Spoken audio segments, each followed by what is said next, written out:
Welcome to our deep dive into nations and myths. Well, this will be interesting. We're looking at Shankar Vedantam's book, Useful Delusions. Yeah. Trying to figure out how the stories we tell about our countries shape how we see them, you know? For better or worse, right? Exactly, for better or for worse. Yeah. It's so easy to take for granted Oh, yeah. how much these narratives really impact our lives. Like, think about it. Yeah. What makes us stand in line to vote for hours Right. or even pay taxes? It's wild. It's this sense of belonging to something bigger. Exactly. This nation. Larger than ourselves, yeah. But nations are essentially just lines on a map. I know, right. So why do these lines hold so much power? It's a good question. Vedantam uses a really interesting example. Okay. The tomb of the unknown soldier. At Arlington. At Arlington. Yeah. It's such a powerful symbol Oh, yeah. Of sacrifice. of sacrifice and patriotism. And You know, that inscription. that inscription gets me every time. Here rests in honored glory an American soldier known but to God.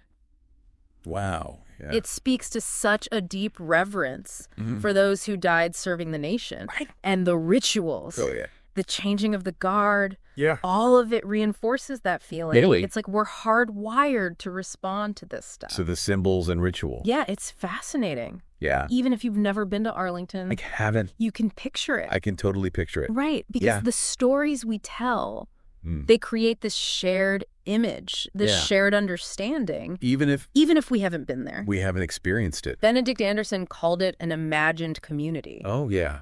He's a smart guy. Yeah. That's a great way to put it. So we may never meet all the members of this Yeah. community, But we feel connected. but we feel connected Through the stories. through the stories and symbols. Exactly. But Arlington also has a more complicated history, right? It goes beyond the sacrifice and unity. Definitely a lot more to the story. This is where Vedantam challenges us Okay. to dig a little deeper. Right. Arlington sits on land that was once owned by enslaved people and Wow. indigenous peoples. That's true. And these stories are often overlooked Yeah. in this grand narrative of American exceptionalism. It's a good point. And even the language we use Oh, yeah. shapes our perception. It does. Vedantam points out the difference between freed slaves Okay. and former slaves. I see what you mean. It's a subtle difference. But it changes things. It carries a lot of weight. It does. It's about acknowledging the agency Yeah. of those who were enslaved, not just focusing on emancipation. Right. It forces us to confront the uncomfortable truth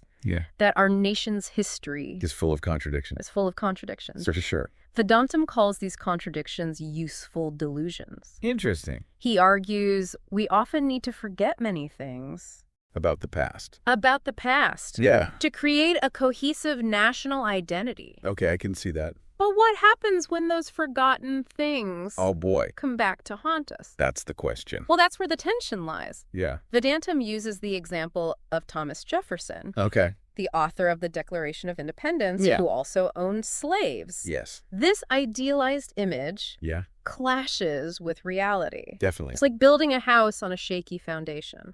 Ooh, good analogy. How do you reconcile those ideals Right. with a past marked by injustice? It's tough. And it's not just Jefferson. No. We see this with Christopher Columbus, too. Oh, yeah, he's a prime example. Celebrated as a hero who discovered America, Right. but that ignores the violence and exploitation of indigenous populations, It's a classic case. of how myths shape our understanding of history At the expense of accuracy. at the expense of accuracy. Yeah. So we've got these narratives that bind us together As a nation. as a nation, Right. but they often have a dark side. For sure. How do we make sense of that? That is the million-dollar question. That's what we'll keep exploring I'm ready. as we continue this deep dive. Let's do it. Arlington is a symbol of unity, Mhm. but it also reminds us Ah. of the complexity and contradiction Of these national narratives. of these national narratives. Totally. Now let's look at how these narratives are constructed Yeah. and how they shape our identity. Sounds good to me. Yeah. You know, it's interesting to think about how drawn we are as humans to stories. Yeah, it's true. We want explanations. We look for meaning. Yeah. Stories give us that framework. Even as kids, we love fairy tales and myths. Right. Then as adults, they just get more complex. They do. And they're not always good. Right. Vedantam says our need for these narratives Yeah. can also make us susceptible to being manipulated, Oh, yeah. especially when they tap into our deepest fears and desires. Right. He uses the example of ISIS Okay. and how they got people to join them. Their propaganda was really effective. Yeah, it was. It wasn't just about religious extremism. Yeah. It was about belonging purpose. Adventure. Adventure. Yeah. Think about those videos they released. Oh, yeah. They weren't just about fighting for a caliphate. No. They were about camaraderie, Yeah. brotherhood. Fighting injustice. Right. Selling a story. A very compelling story. Compelling for some. Yeah. It's kind of chilling to think about how a story can be so powerful. Yeah. How it can lead people to do such awful things. To commit acts of violence. Right. And it shows how fragile those narratives can be. Yeah. They need constant reinforcement, Right. constant validation to keep their hold on us. And that's where the rituals come in. the rituals and symbol. Exactly. So it's not just the story itself. Right. It's how it's presented. It's how it's woven into our lives. Through experience. Through experience, Things. exactly. Think about religious ceremonies, political rallies, Yeah. sporting events. All of them. They all use these things Symbols, rituals, storytelling. to create a sense of shared identity And purpose. and purpose. Yeah. It's like a performance, It is a performance. a carefully choreographed experience. To get a specific emotional response. Right, like going back to Arlington, Yeah. the changing of the guard, Mm. the silence, the inscription on the tomb, Powerful stuff. it all works together. To reinforce that narrative. Of sacrifice. And patriotism, yeah. And you don't even have to be American to feel that. No, you don't. Right. Those symbols and rituals, they go beyond culture. Yeah. Because they tap into something we all share. The need to A belong. need to belong, exactly. But as we've been talking about, this need can be dangerous too. It's a double-edged sword. It can unite us, but it can also be exploited, Right. leading to division, prejudice, even violence. That's the danger. Vedantam says the Nazis were masters of this. They built their whole ideology on distorted narratives. About racial purity and all that. Yeah, and the consequences were catastrophic. We know. It reminds us how important critical thinking is. Absolutely. Questioning the narratives we see, Especially when they play on our fears. on our fears and insecurities. Right. We have to recognize that these narratives are tools. Yeah. They can be used for good or for evil. It all depends on who's using them. Right.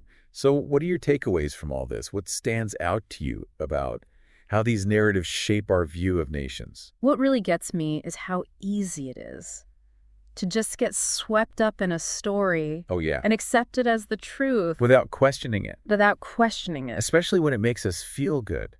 Right. Or it reinforces what we already believe. Exactly. That's the danger of those useful delusions Vedantam talks about. Yeah. They can really blind us To other perspectives. to those uncomfortable truths. And that can have huge consequences. Like we saw with ISIS. And Nazi Germany. Yeah, it's scary. So how do we break free from these harmful narratives? Good question. It starts with awareness.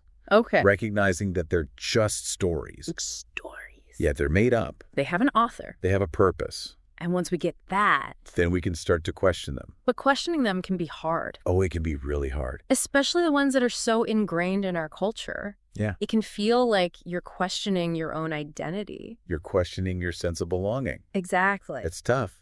But that's why it's so important to have these open and honest conversations. About these issues. Yeah, Vedantam isn't saying that we should get rid of all narratives. Right. He's not saying to throw the baby out with the bathwater. He wants us to be more conscious. More deliberate about how we create these myths. So instead of just accepting the stories we've inherited, Yeah. we need to ask ourselves, Are they helping us? are they promoting understanding, compassion, progress? Or are they causing division, fear, injustice? And if they're not serving us, Then we can change them. we have the power to change them. We can challenge those dominant narratives. Amplify marginalized voices Create new stories. that reflect our values and hopes. Exactly. It's like we're all authors. Contributing to this one big human story. It's a powerful thought. It is powerful, but also kind of daunting. I know. Where do we even begin? We start by listening. To different perspectives. Find stories that challenge what we think we know. Be willing to have those tough conversations. Yeah, it's about being curious. Being open to learning and growing. Exactly. And maybe, just maybe, if we do all that, You can start to understand things better. ourselves, each other, the world. In a more nuanced and compassionate way. You know, this deep dive has really got me thinking about how many of our institutions are based on these shared narratives. Like nations. Like nations, yeah.